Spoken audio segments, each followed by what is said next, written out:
and welcome to another day here at the Damage Report, a Friday, which is our fun day to the extent that it can be. It's also, and this is the second of three important things about today, it's also the day in which we're joined by Brett Erlich. Brett, thank you for being here. It's your boy, Brett. It's your boy. What up, gamers? We're here to throw down hip hop, bebop, dance till we drop, and yo make a wicked cup of cocoa. And that's really the most important thing that'll happen today. Today I am sporting my father's hair for some reason. I don't know how, but I've got this poofy cave, as I used to call it. So if you're looking to get the news analyzed to you by a guy who was like a jock in the 60s and then went like became a salesman, I got it. You got it. Thank you. I'm glad. I had been waiting for that. That's the thing that I always thought our show is lacking. What we won't be lacking later today is garbage and chores related to those garbage. We will be throwing away our garbage people of the week, and I've got a particularly petty one, which is honestly my favorite kind. But forget about all that for right now, because we've got important business to attend to before we dive into our full show. And that is that, did you all know that today is a very special day? It is in fact an anniversary, the second anniversary, in fact, of the Dragon Squad. 2 years ago, we came together. I'm not entirely sure why initially, but it did work out in the end. And through some fun names and some awesome t-shirts and a general sense of camaraderie, we have stuck together like the family in Arrested Development. And we've now got a new mascot, which you can see if we go to the split shot. You'll see Brett is now an avatar of the Dragon Squad, or something at least. Hornsey. He's a dragon with a dragon on the inside. Hornsey. Yeah, I'm Hornsey, baby. Yeah. As always, he's Hornsey. Wonderful. But anyway, Natural One Dragon just decided apparently to celebrate the anniversary by gifting 5 memberships over on YouTube. Thank you for that. Big Bopey, you can in fact be Nasty Ho Dragon, I guess. Ain't no law. But anyway, so on July 9th, way back in 2020, remember back in the pandemic, we came up with the concept of the Dragon Squad, and then that would have been it, except you made sure that it was not, and you've kept it going, and it's been so much fun, and it's kept us together, and we've really loved it. So, in honor of the anniversary, we not only have, like togetherness and all that, we have something special. So on Shop TYT, a new dragon has been rolled out. It is the Gold Dragon. Do we have we do. The Gold Dragon, known for their graceful and wise nature, gold dragons are relentless and dedicated in their fight against evil, injustice, and foul play. The Gold Dragon definitely would be the progressive of those dragons. And how cool, I like it. I want to get one. I don't have one yet, but it's I gorgeous. And it looks like didn't Tyrion Lannister offer to pay people in gold dragons? I do think that's what their currency was. Yes. Well, regardless, John, there might be currency in Westeros, but the Dragon Squad is priceless. And so happy Squadiversary. Is that a dragon roll? It's a dragon roll. Happy Dragon's Day to John. No, not to Happy me, to Squad's us. Day to Sophie. Happy Dope Day to Mark, Marisa, Norma, and whoever's editing today. Happy Squadiversary to you. Blow it out, John. Wow, how did you do that? It took a bit because it had to travel miles, but it got there. Thank you. That's a great gesture. Literally, the only thing that would have made that better would be for me to now be able to eat that dragon roll. So alas, but joke's on you, homie. This would have been so special for me. He eats sushi for breakfast like 4 times a week. Anyway, I already had breakfast. Anyway, I had lox, bagels, cream cheese. You've eaten a lot of sea life for breakfast. Anyway, thank you everyone. If you're a part of Dragon Squad, if you're not, but you still watch, I know a lot of people have kept their names from before they became Draconic. I get it. We'll get you one day. But anyway, thank you all. It is obviously like we started in difficult times And I think we can all agree that while there have been some improvements, we got rid of Trump and everything, still rough. Still rough. So glad to have you all. Thank you for being here. And with that, with renewed draconic vigor, we're going to launch into the next 2 years of the Dragon Squad, and we're going to hope and pray that with the combined power of the red dragons, the blue dragons, the gold dragons, the rainbow dragons, maybe in 2 years things will be better. Maybe everything will be great, and we can just like chill and like talk about like shows we like or something. Won't that be an amazing future? Yes, but for now though, Brett, we do have a lot of news to talk about. If you're here for the full show, of course, we will be throwing away our garbage people of the week, so stay tuned for that. And please hit the like button, share the stream, all that stuff, send us messages, we will reply. If you wanna send us a comment or a tweet about what Dragon Squad has meant to you, I would love to read some of those during the break. And with all that said, Brett, are you ready to do this thing? I am ready. Thank you for asking first. You have my enthusiastic consent. Consent is important in co-hostery. Okay, with that, let's jump into this thing. Shaking up his Senate race, Herschel Walker is facing the first bad news, the first scandal he's ever faced. No, but there's this new write-up on Daily Beast that is just amazing to see what people who have chosen to work for this candidate are saying about him, albeit anonymously at this point.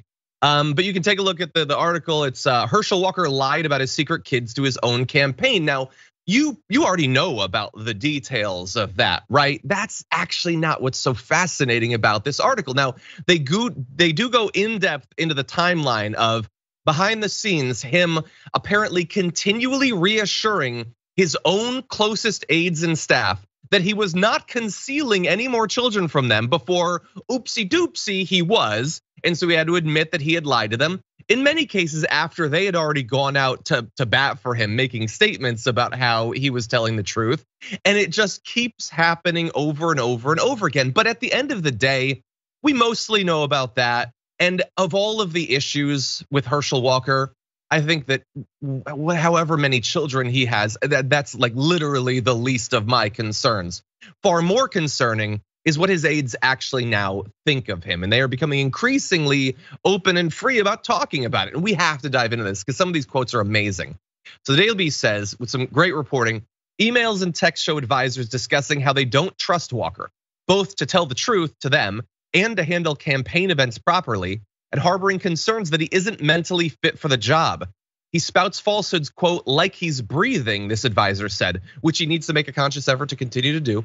So much so that his own campaign stopped believing him long ago. They say he's lied so much that we don't know what's true. They add that they have zero trust in him, and 3 different people interviewed for the article independently called him a pathological liar. Now, notably, as with other high-ranking pathological liars like Donald Trump, it is great to have these quotes. It is great to have these sources, Brett. It would be better if they identified themselves. It'd be better if people didn't want to work for a person that they thought might be a disaster were they to win. And we have a lot more that we have to get into from this article. Some great quotes, but what do you make of this? Herschel Walker is a nightmare. Like the Republicans, this is the only time I really believe in the deep state. It's that Republicans are selecting candidates in what should be easy breezy, beautiful campaigns where they saunter into office, but the Republicans seem to be choosing the absolute worst horses to back. Like they had Roy Moore, they went for Warnock and and Loeffler, whatever her name is pronounced as, and they've got Herschel Walker here. When it comes to this write-up, like who even needs it? Purdue and Loeffler, who needs it?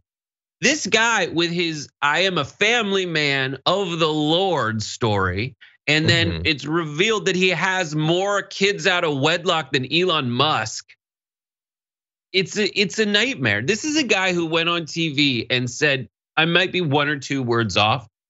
I didn't know, so I called my mom to ask her if there were any people alive now who were alive during slavery. He said that on a TV show. Your boy has freaking Dissociative identity disorder. So it might be that the staffers don't understand that. That's an incurable but treatable disease that can last, years to your entire life, where you have multiple distinct personalities and you get memory loss. So maybe he's not lying. Maybe like he's psychologically inventing it, but at a time when any other mental health disorder is just chucked into the dustbin of uncared about nonsense by the Republican Party, they're going to say this guy should be the next senator from his state? No. Yeah, exactly. And look, nobody should be, ostracized like for having these conditions. People have these conditions. I think that we should talk more about it. And it doesn't mean that people couldn't, in theory, hold office. He clearly is not qualified for it. And who knows to what extent it has anything to do with the dissociative identity disorder. I don't know, maybe it's totally separate from that. Maybe the fact that he doesn't seem to know anything about anything and he can't seem to tell the truth about questions of substance, questions of his own history, the crimes he might or might not have committed. Maybe none of that has anything to do with that. I don't know, maybe it's that he got hit on the head a lot. Maybe he's just a big old liar like a lot of politicians. And any one of these individual things, in theory, could disqualify a person. You might or might not think in this case that it should, but this is a mountain of different issues. And not just for us, people who have no interest in him, surely for politics and for a lot of other reasons, his own staff. And so I want to give you more of what they had to say. Because their issue isn't just that he's personally a liar, it's that he is making their own job very difficult to do. They said that the operation for months has been at the mercy of a volatile, deceitful candidate, quote, a campaign's worst nightmare. It's like an S show on a train in the middle of a wreck. That is the perfect storm, I believe. I don't know, the bad writers on his campaign. The metaphors got muddled there, but they have ridiculed his intelligence. They fear his mood swings and instability. Staffers worry he could embarrass himself at any moment. Setting the campaign back yet again and burning energy on damage control that they would have to do. The overriding concern that they have is that the stress and pressures of campaigning, criticism and backlash in particular, might make him, quote, just not mentally stable. And see, even here, where they're admitting so many problems with him, they are implying that it might not make him mentally stable when it is clear that that is a long established truth.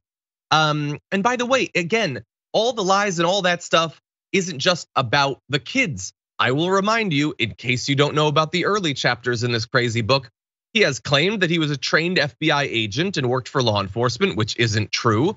He has told a preposterous series of lies about his academic record, that eventually things had to be scrubbed from his official bio over it. He's overstated his business success. He's taken credit for founding a veteran support program he didn't do. He claimed that former President Donald Trump has never said the 2020 election was stolen when Trump was probably busy making that claim while Herschel Walker was denying it. And he's certainly done it a lot since. And the aides are saying the weirdest part of the story, perhaps, is that all of those things I just listed about the FBI and about the jobs and about Trump and all that stuff, that has not necessarily helped Herschel Walker in the eyes of independents or whatever, but it has perhaps shielded him from more serious, sustained concern about the core issues, which are not about individual lies or exaggerations, but about fundamentally if he has the intellectual, emotional, the psychological capacity to take care of himself, let alone an entire state. And so it's sort of helped him that there's been all these random things. It's kind of a little bit, Brett, like the Trump thing, where the individual scandals aren't as significant as the core issues with this person. Right, but they yield scandals, and much like any sickness, it has symptoms. Like it's so funny to me that people on the right always say that, no, these Democrats, they're all paid actors, and really there's something horrible going on behind the scenes. When really, when choosing a candidate, the Republican Party just goes and finds people who have like name recognition, fine. But usually you want your performer to be able to perform. And the internet, you just have to go do a quick search of like Herschel Walker's worst moments. And the guy is a disaster. And really the question is, in today's polarized electorate, does it matter that the person that they would have to vote for is this big of a train wreck off the rails in the night during a plane crash? Or are they just so desperately in need of that vote to swing the Senate back to the Republican side that people are willing to just ignore it? And luckily, with cases like Roy Moore, Perdue, and Loeffler, the electorate has said, no, this is a bridge too far. This guy's crazy. But the difference this go around is that the Democrats have the White House, and that is just might be enough of a headwind to get Herschel Walker elected to the Senate.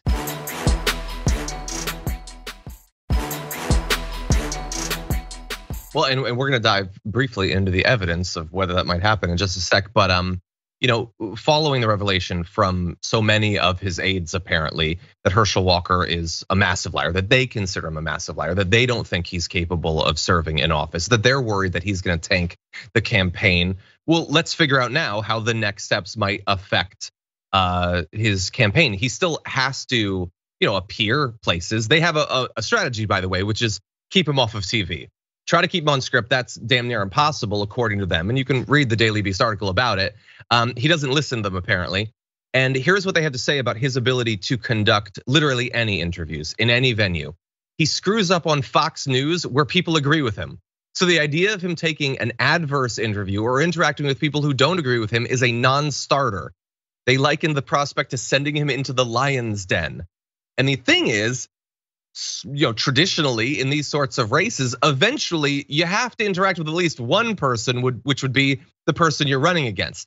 And as of right now, I find this impossible to believe that it'll happen, but they have 3 debates planned where Herschel, like whatever is left of Herschel Walker, will have to debate Raphael Warnock. The team wants to reduce it to 1, and they want there to be strict requirements. I don't know that like it's filmed asynchronously. I don't know what they could set up that would protect him sufficiently. But anyway, that's basically what we're gonna have. He's not really gonna do any sort of confrontational interviews or anything. There might be 1 to 3 debates, Brett. And we're gonna give people the recent polling in a sec. But if we have a debate, what do you think's gonna happen? Typically what ends up happening is, well, I don't know. Like I was nervous about, this is so crazy. Like Dianne Feinstein, Joe Biden, and Herschel Walker will walk into the Capitol building. Like you just have people whose mental capacities have as much structural integrity as wet toilet paper. And I'd love to see them all filibuster. I'd just be like, no, go ahead, you talk, and embarrass yourself. And it's sad that it comes to that because everyone, in a time when people on the right wing are saying like, there's stuff I'm afraid to say, like, I'm afraid to say like Herschel Walker, man, the guy can't keep a sentence together. He can't get a sentence out. But if they do have a debate, usually what happens is he needs to be in the lead to comfortably say that I'm not going to debate. That's typically what happens. You get a lead and then you minimize the number of debates. But polling is not backing that up. You've got a reverend, you got a man of the Lord who actually walks and talks the scriptures versus a guy who his last name's Walker and he can barely talk. I see what you did there. Now, to be fair, before we dive into our last evidence, I want to give a response from the Herschel Walker campaign. Scott Paradise, who's his campaign manager, said, this is pure gossip with anonymous sources from a left-leaning publication who has been obsessed with Herschel and his family. This team is 100% committed to getting Herschel elected to the Senate. So sure, it is possible that the Daily Beast just made it all up. They made up the sources. I don't think that happened. I think that their sources in the campaign. We can debate how senior they are or whatever. But interesting note, Scott Paradise, the guy who just said that, who's like, this is all lies. In the article, if you read it, he was the guy, and we read this quote on the show a month or so ago that came out after the first of the secret children came out, and he was like, okay, so fine, they found one. He was only not releasing it because he didn't want to take him on the campaign trail. Scott Paradise had been lied to by Herschel Walker already. He was then lied to about other hidden children. So give him credit at least, not for integrity or anything, but he has stick-to-itiveness. Loyalty to the candidate who repeatedly lies to him to his face. That's Scott Paradise. Nice job, buddy. Anyway, some donors have apparently been fleeing Herschel Walker. The founder of Home Depot, Bernie Marcus, donated like $1 million to him. He's apparently done. He thinks it's too embarrassing, but it's over the kids, which seems like the dumbest reason to pull out as a supporter, whatever. Anyway, this could hurt him a little bit financially and he'll need that money. But most importantly, I was curious to see what polling do we have? And look, keeping it real, not enough and not recent enough. But if you look at the last few polls over the last few months, Warnock is doing significantly better than he was back before Herschel Walker started getting talked about a lot. And so, look, do not rest on your laurels. If you live in Georgia, organize and donate, because we cannot have Herschel Walker in the Senate, but things are looking a little bit better, perhaps. But I mean, look at the dates. The ones that have Walker remotely in the lead was anywhere between January and April. And the ones that are done recently are either a tie or +5, and that's a Quinnipiac poll. Like that's no poll to sneeze at. Yeah, I believe it. Yeah, the Georgians, what they do is they either are, Stacey Abrams has a lot of people like actively advocating for get out the vote campaigns that have created turnout, and they're doing it to protect Georgia, right? And then what ends up happening with like the righteous gemstones in Georgia, when they see someone who is not being holy and they haven't apologized and it just gets worse and worse, they just stay home. Yeah, it's possible. We'll see. I mean, look, people from inside of the campaign apparently, like it's too late probably. They should get him to pull out. They should have a write-in candidacy for someone who's probably also awful and probably also not really qualified. But this is what John, it's fun. If there's one thing we've learned as a result of these Herschel Walker illegitimate children campaign scandals, it's that my man does not like to pull out. On an anniversary, Brat. On an anniversary. Anyway. Yep. Okay, with that said, we're gonna take our first break. We're gonna take a shower or something. And then when we come back, we have some really serious news to jump into. So don't go anywhere. We'll be back in just a few.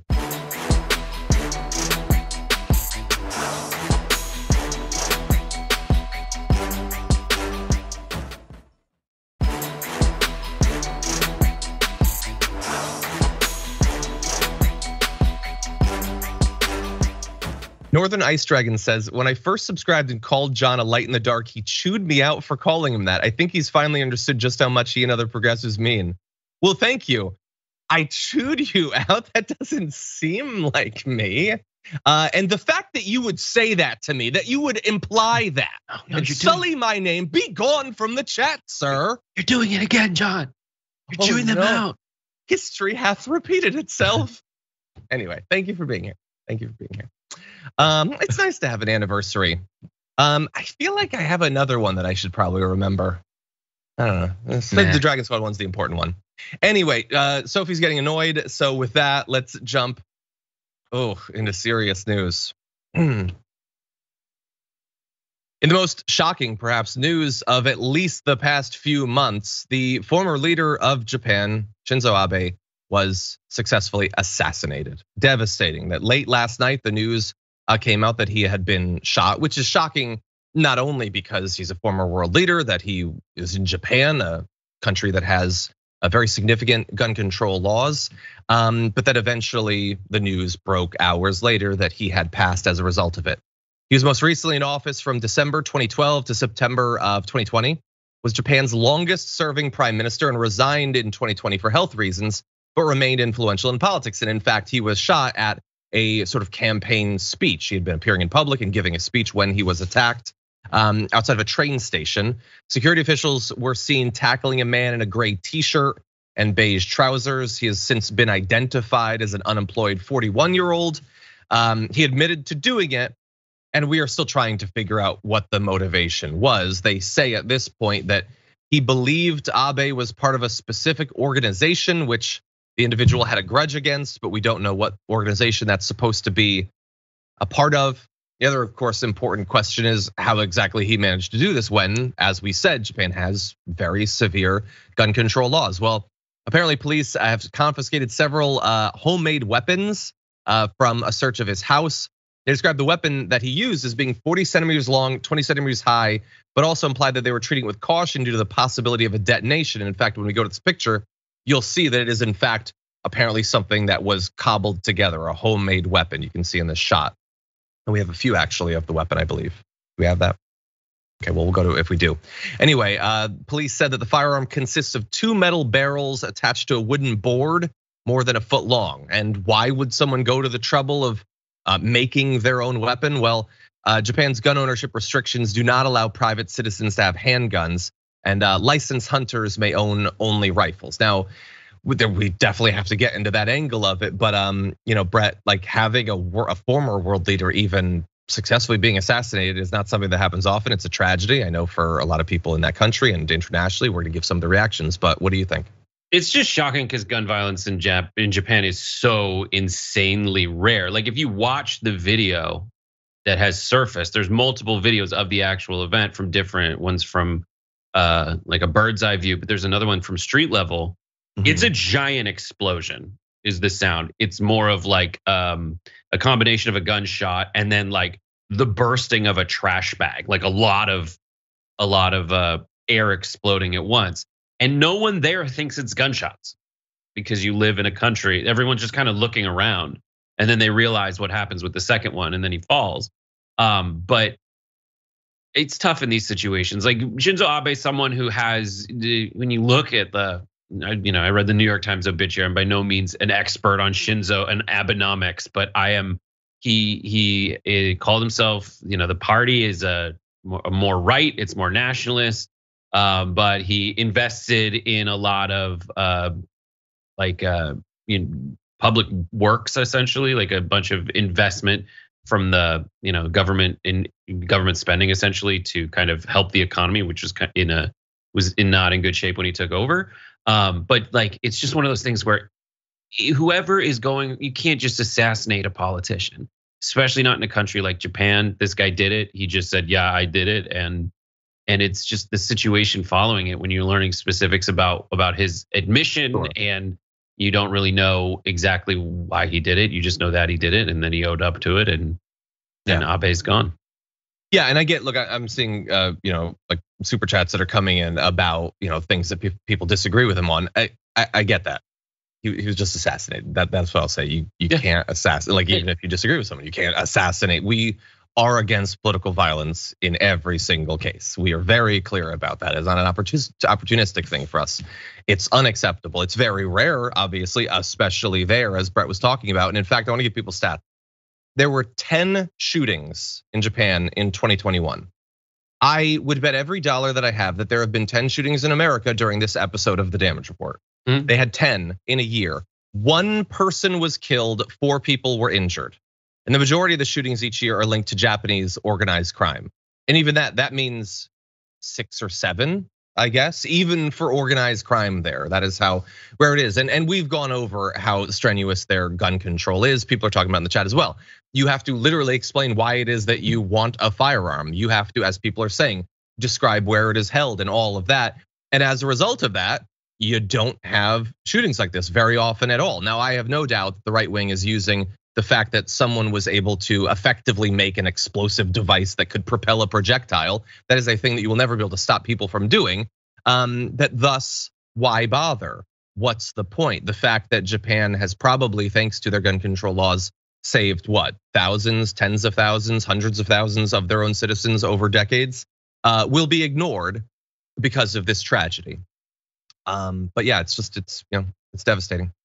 We can give some comments. President Biden sent out a message saying, "I'm stunned, outraged, and deeply saddened. He was shot and killed. He was a champion of the friendship between our people. The United States stands with Japan in this moment of grief." By the way, even Donald Trump put out a statement on Truth Social about, it was the normal deranged Trump talk, but it was positive towards Abe, and he was sad that it happened.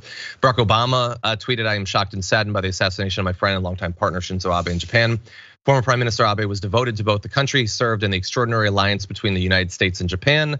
And the Secretary General of the United Nations put out basically a similar comment as well. It's the sort of thing that you just do. This does not happen every year. This does not happen every 5 years. It is shocking, and whether we agree with his individual politics or his ideology overall, it's it's a tragedy.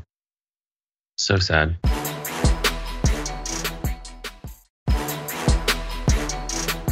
Okay, with that, we're going to read just a couple of your comments, do a little reset, and then move on to our C block. Let's see, Flonk Sauce Dragon sent in a thank you emote. Thank you, but appreciate that.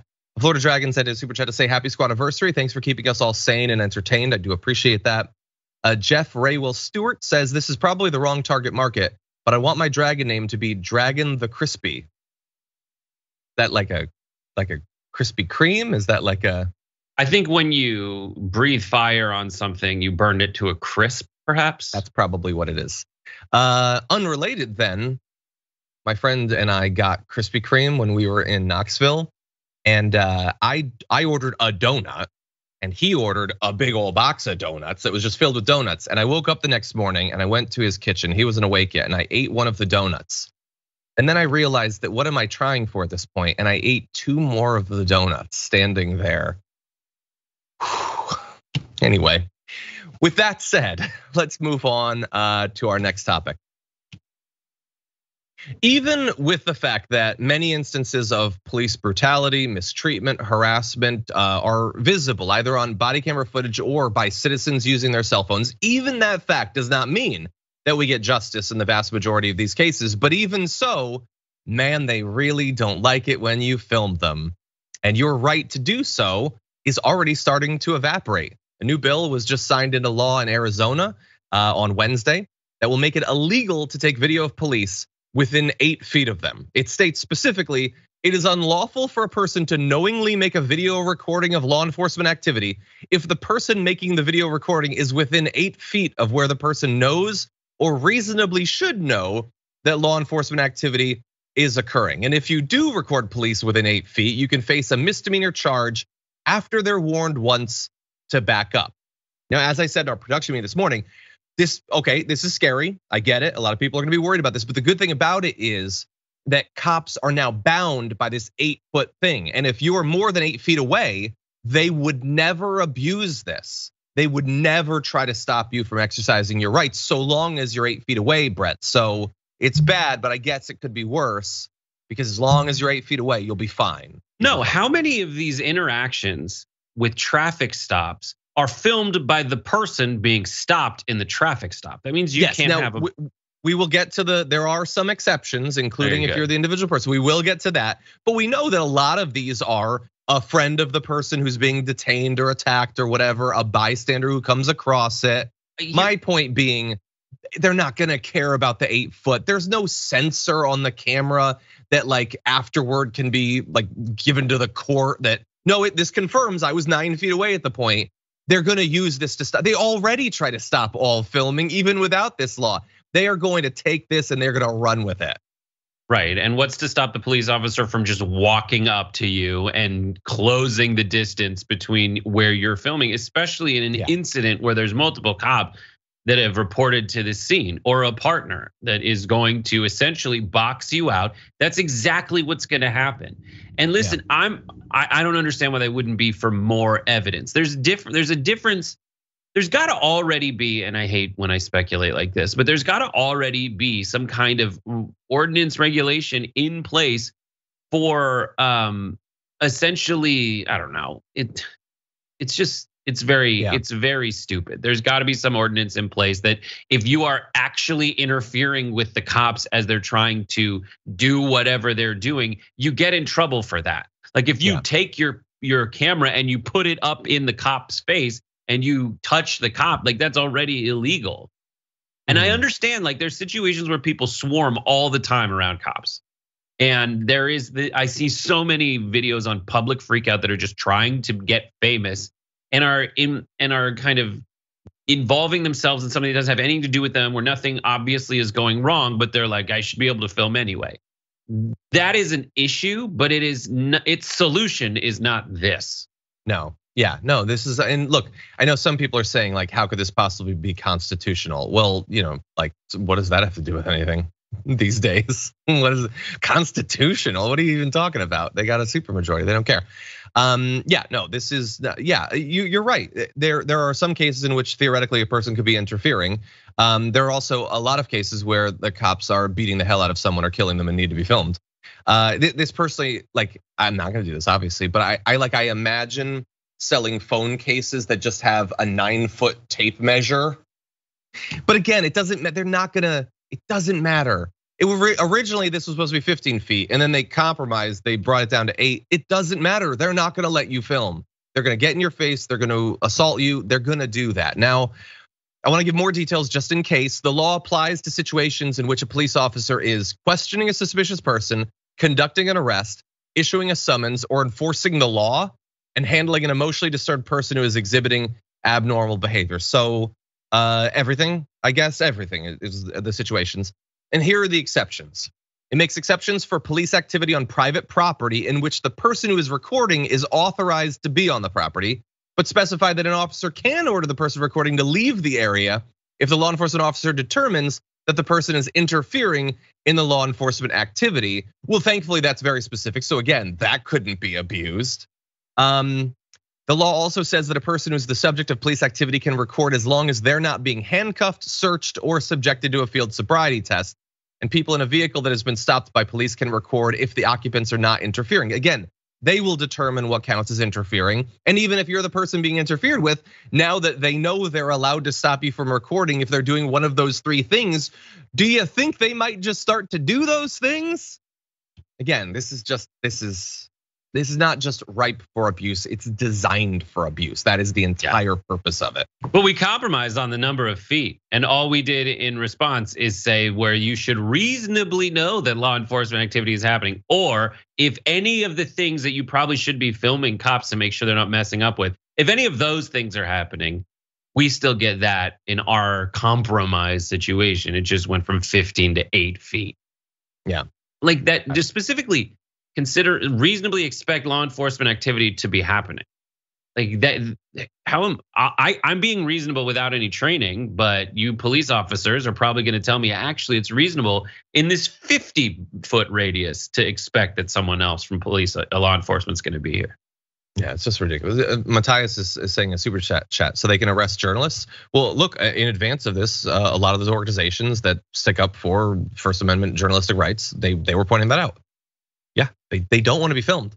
Like the answer from a reasonable person has always been and should always be, stop doing things that would be really damaging to you if the footage came out. But that apparently is too much to ask of them. And so instead, they would rather shred the Constitution. They would rather throw people in jail rather than just stop breaking the law themselves. Anyway, with that said, we are going to take our last break of the hour. When we come back, Dr. Oz makes a fool of himself. Trump is like apparently backing off of yet another one of his ventures. So we'll have the details about that and more after this.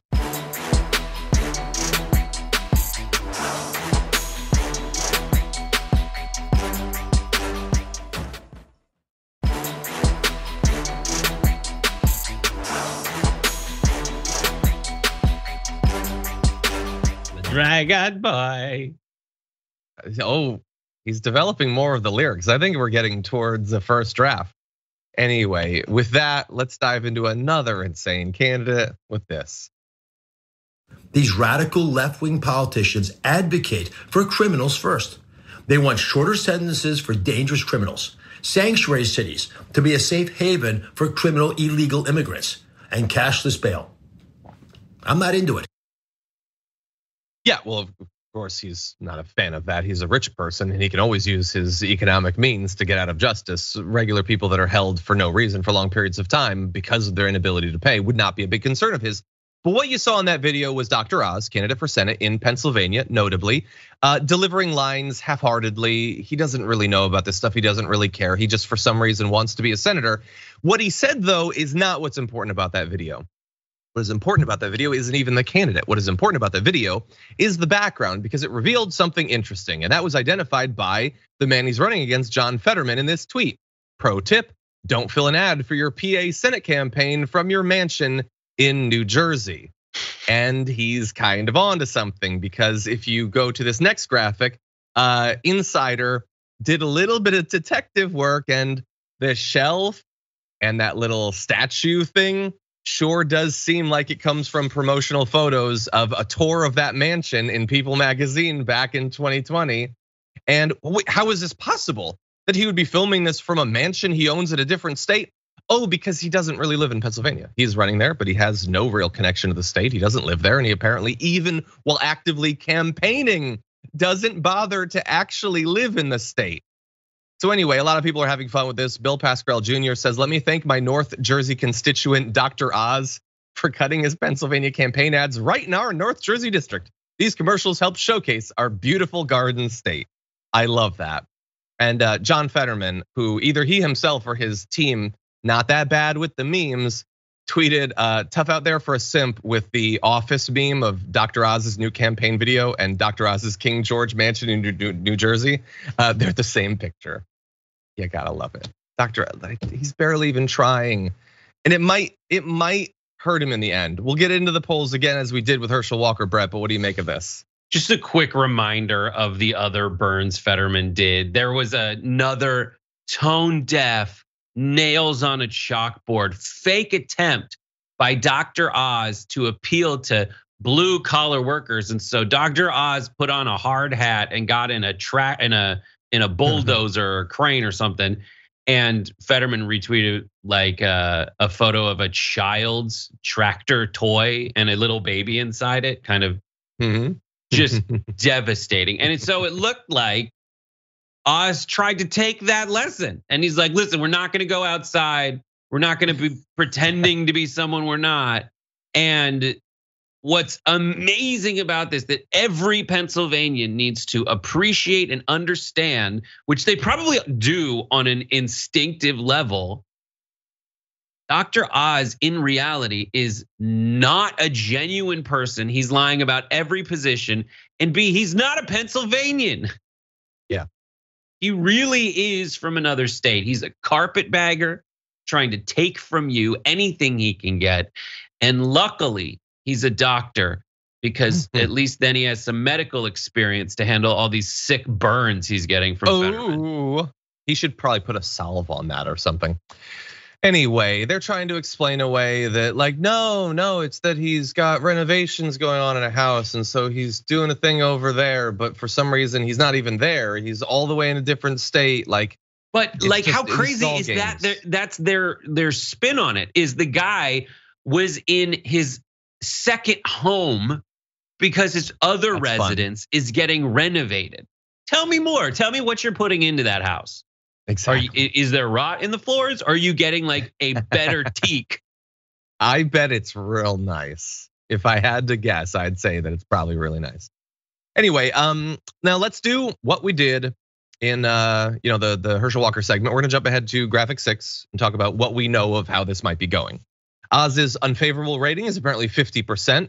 28% view him favorably, according to a Suffolk University USA Today Network poll from early June. Fetterman's favorable, unfavorable rating, by contrast, is 45-27. So he's over water, above water. How do they say that? Anyway, that same survey also showed Oz up in a head-to-head race by 9 points, and you can see a direct screenshot from Real Clear Politics there. That was, I'm gonna say, 3 weeks ago. So it's shocking that in this day and age, we don't have like every week or two polls in races that will determine the content of the Senate, the ability of a president to deliver on his agenda. We just sort of have to guess for a month at a time. But it's looking okay for Fetterman right there. And that, bear in mind, is with Fetterman having a long period of not really being able to campaign, physically and all that because of his health problems and all that. Oz is really helping him out. And this is why a lot of the Republicans, at least in that state, it wasn't like with Herschel Walker. In Pennsylvania, there was a vigorous effort to not have Dr. Oz be the candidate, specifically because he's a massive demonstrable clown. And so it really might screw them over. Maybe not in both states, but it's looking like this is not going the way they want, Brett. There was an amazing tweet by Fetterman. There was a headline that's like, can Fetterman post his way into a Senate seat? And the response from the campaign was something like, yes. Fetterman wore shorts in February to help people who are in trouble. Mhm. I just like there's talking to Pennsylvanians. There's nothing more Pennsylvanian than that, and counter that, put that up against freaking someone like Dr. Oz in his fancy ass place where he has a real fireplace as opposed to this one I put on from YouTube. Yeah. By the way, you were just fact checked. Brooke Mark says it was like we sure are trying. Sure are trying. There you go. But anyway, I want to give the final point to Groove Dragon, who responds to your earlier question saying there is rot in the House and in the Senate. Oh, I like it. Get him.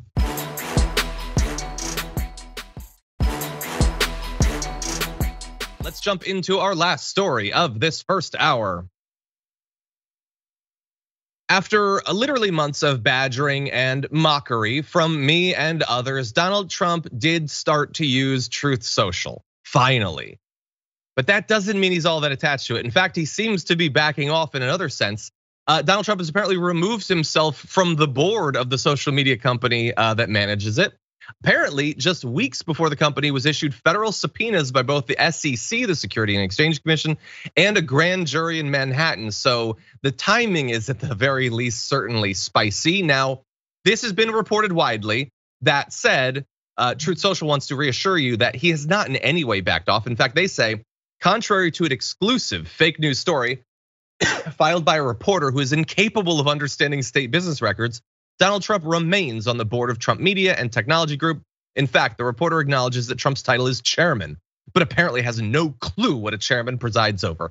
Hopefully this helps clarify things, except that it doesn't really, because according to the reporting by Insider, back on June 8th, there was a filing with the Florida Department of the state's Division of Corporations.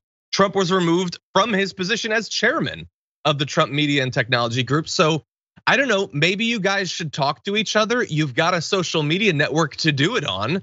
Maybe you should figure out who your chairman actually is, because Trump doesn't think it's him. He left, his son Donald Trump Jr. left, other members of the board left as well. And why not? They're facing this investigation, both locally and federally. And maybe it'll come to nothing. It's an investigation of Trump and his family. Those often don't bear any fruit because he's wealthy and powerful. But anyway, Brett, it is interesting that at a time when he is at least finally using it on a fairly daily basis, he no longer wants to be involved in the leadership. I'm not sure that's a big loss for Truth Social. I will say that Truth Social tweeting something that seems to be untrue is just exactly what I wanted for this. That's exactly what I wanted for the company when they announced it was happening. It's exactly what you assumed it would be. They just get to create their own reality separate from any negative feedback on the subject. Anyone contradicting to them, they didn't tweet that. No one's putting that out on Twitter. It can't get a check mark for misinformation. This is Truth Social, where we decide what truth is, not reality. Well, to be clear, you keep referring to it as Truth Social. It's Truth Central. Maybe that's why he had to leave. He tried for months to learn how to say its name and he just couldn't nail it, so they couldn't have him. That looks bad. Anyway, because they're denying that he stepped down, even though the records clearly say that he stepped down, people have gone to interesting lengths to really try to figure out if he's involved in the leadership. And so we're gonna run through some of the evidence. So first of all, former California Congressman Devin Nunes is listed as the media company's CEO. That is still the truth. It's been that for some time. A businessman named Philip Juhan is the company's CFO. They're now the only two board members listed, both using the same Sarasota office address. It used to have other people, it doesn't anymore. A visit to the office by the Herald Tribune at the end of last month revealed that Trump's company name was not on the registry in the main lobby, nor was there any reference to the name at the office suite itself. There was no receptionist, just a note to ring the doorbell for assistance.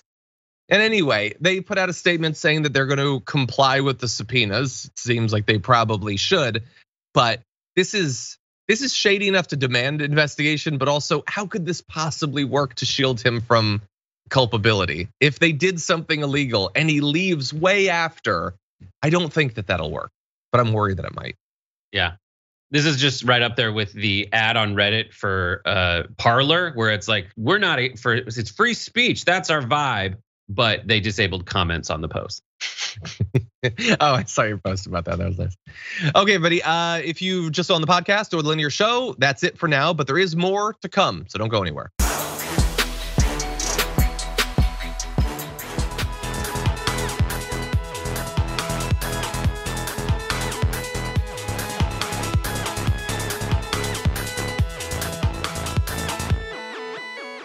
Thanks for listening to the full episode of The Damage Report. Support our work, listen ad-free, access members-only bonus content, and more by subscribing to Apple Podcasts at apple.co/TYT. I'm your host, John Adarola. I'll see you soon.